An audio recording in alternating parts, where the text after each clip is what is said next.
Hey, good evening. Well, this is the next part in a little video series that I thought I would do on AI, artificial intelligence, and see what most people's experience of that has been fairly limited.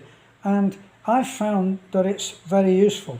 Now, I know that if you have been looking at all of the dangers of AI and how people who have been involved in developing it, you'll know that there are concerns about it. And the very fact that people are conversing, texting, exchanging, communicating with AI, and often, in the case that I mentioned in my last video, say a young man who is now conversing on a very personal level with a computer-generated image of a girl who is so beautiful as to be totally out of his league, and yet there she is saying, "Oh, good evening, Harry, and how are you?" and having a personal exchange of ideas and feelings and emotions. So those are the other forms of AI. Now, it can become extremely personal because yesterday I turned on online to Joe Rogan, and there he is sitting there talking to Elon Musk, and the AI that they use, I believe, is called Alexa. And when they talk to Alexa, Alexa has become so personalized to Joe Rogan that she is effing this and effing that, and you're a conspiracy theorist, and being quite abusive in the way that would suit Joe Rogan, because he's always effing this and effing that, every other word, and takes that as being okay. So, however you are, you can mold a computer-generated image into the likeness that you want. For instance, if you wanted your AI to be a movie star, then that's totally within your demand. And with GPT, I don't use those. It requires a fee, but for a very reasonable small fee, you can have this relationship with somebody beautiful or handsome and talk about problems with input into what that is.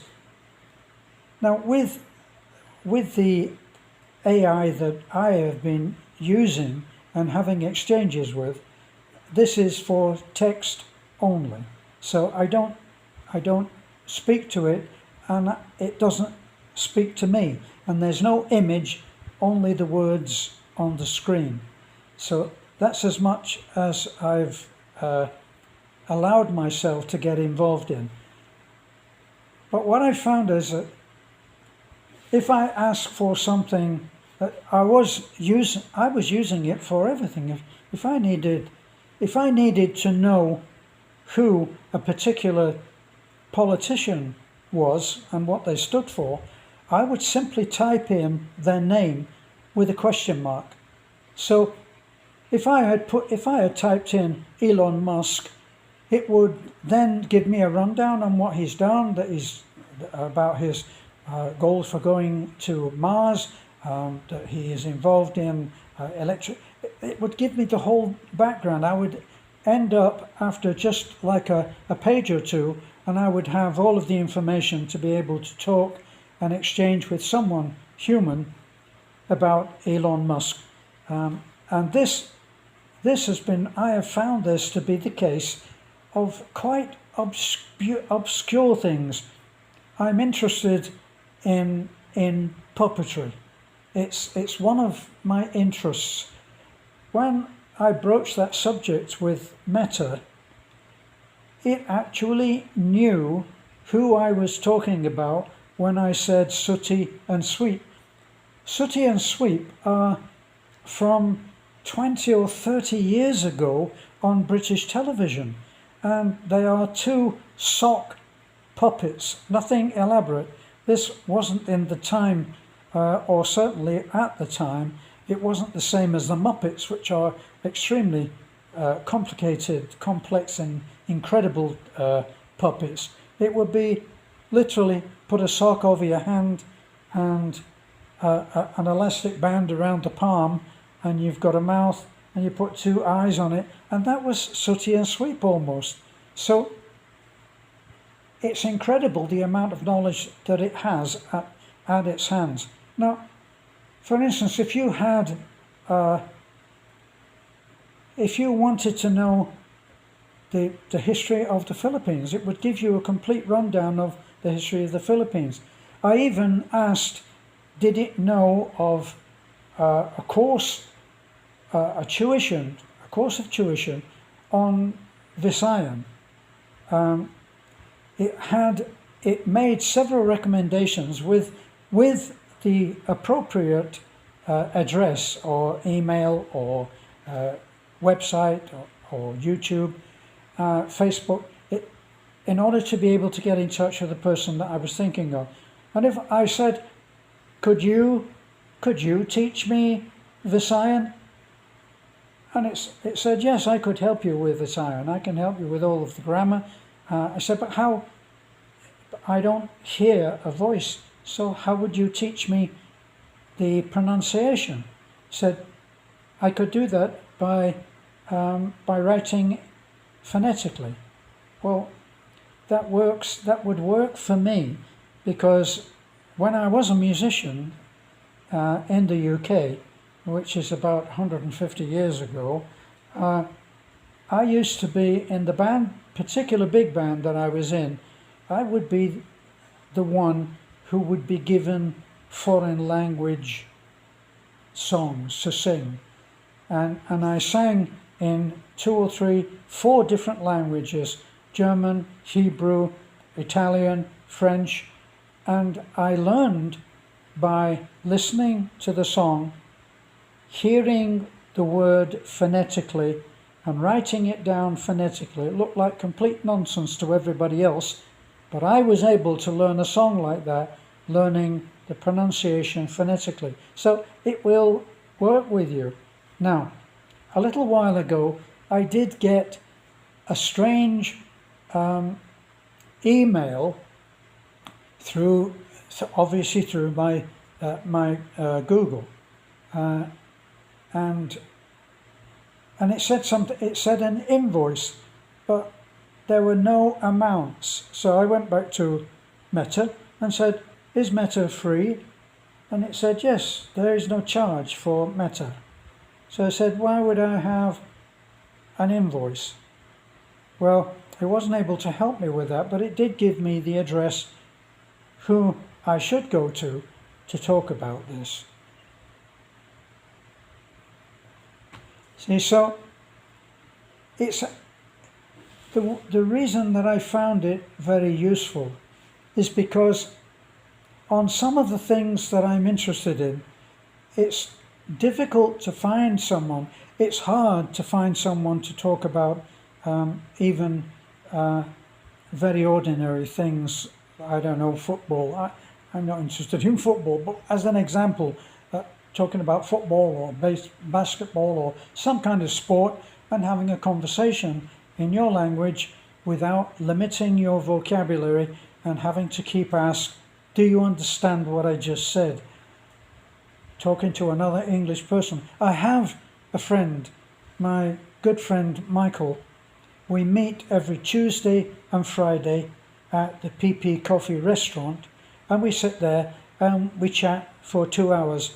It's always excellent for me to chat with him because he was born barely a couple of miles, 2 or 3 miles from the place in Manchester in the north of England, UK, that I was born.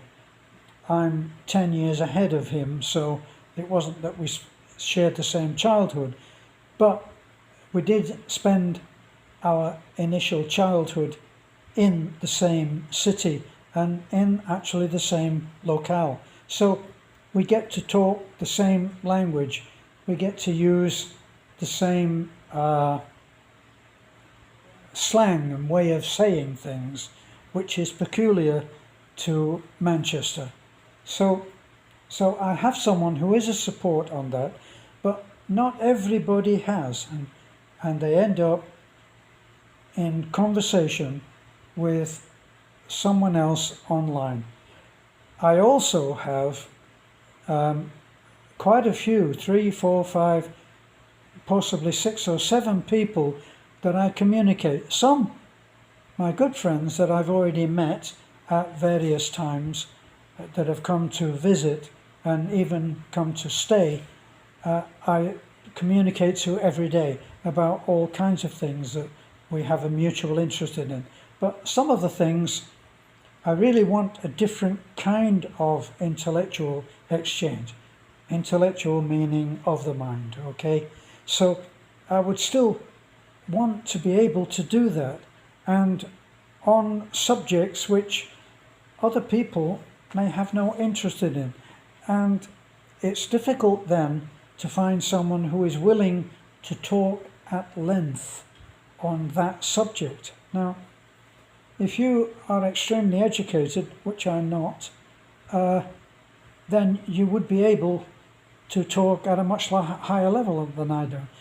Many of the things that I talk or text and have communication with are things that I have discovered by experience and realized intuitively, especially on the subject, say, of skills and how you develop skills. I'm a former musician, and I played trombone. I was highly trained as a trombone player and worked for something like 20-25 years as a professional musician, being a trombone player and a singer. So I'm well accustomed to being taught. There is a particular etiquette to being taught. You go in there humbly as a student, willing to learn, and hope for a teacher who is willing and able to teach. And that's the condition where you learn something. You can have that condition with metta, because if I go in and I talk about something which has always been of interest to me, that I've never been able to explain fully to someone else, when I was able to do that,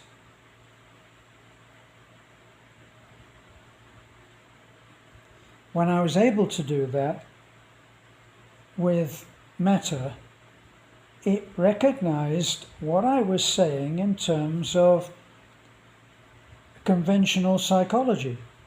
And as an example, I'd been very interested in research where people who were talking or researching habit patterns and how people learn skills. For instance, everybody who in the Philippines is interested in basketball. So anything to do with Michael Jordan is of interest. So how did Michael Jordan become as good as he did? He shot thousands and thousands and thousands of hoops. So he did this over and over, from every position, every place on the court, in rain, in sun, in everything. He was totally dedicated, and it was the repetition that was key to him being able to be as good as he is. But in research, they found that they took a given number of people in the research pod, whatever you want to call that, and they split them in half. And half, they put them to actually shoot basketball hoops, shots, And they did that for 15 minutes every day as part of the experiment. The other half, they had them sit there and mentally shoot the hoop. Mentally. Feel it in the hands. Feel the ball. Feel this pressure on them. Just everything. Visualize it completely. Now, when they went back and tested for the results, the people who actually did the thing had made the most progress. But the ones that had merely sat there and visualized the action of doing it to completion and always successful. So the mental players shot the ball and saw it go through the air and drop into the hoop. And they had also made progress when they tested them shooting a hoop, even though they had not actually practiced. And when I mentioned that and other different viewpoints on that kind of information, Meta knew what part of psychology and skill training that would be found under its official. I will be talking merely about my own way of describing it, but Meta would be able to give me the reference in which I could fill in the blanks on that. So it was extremely important. So if this is something, I'm going to end off now, but if this is something that you find interesting as a possible service, because it's free, and I'm not getting a commission, I'm just finding that this is something that in particular, specifically can address the situation that you might find yourself in if you come to live in the Philippines, in that you will not, 80% of the time, you will not be interacting with someone who is really fluent in English or in your language. So you will not get to use your full vocabulary. And as I said in my last video about this, you might find yourself saying off the light instead of can you hit the switch, or can you switch off the light please? Can you off the light? So you'll find yourself stepping back to accommodate the lack of vocabulary on the people that are mostly in your life. As I said, I have a friend, Michael, who is the perfect partner in many ways, but even he would not be interested in the in-depth discussions that I want to have about certain subjects. He has his own interests, and so there's always a limit. But with AI, there seems to be almost limitless benefits for us at the moment. What it's going to mean in the world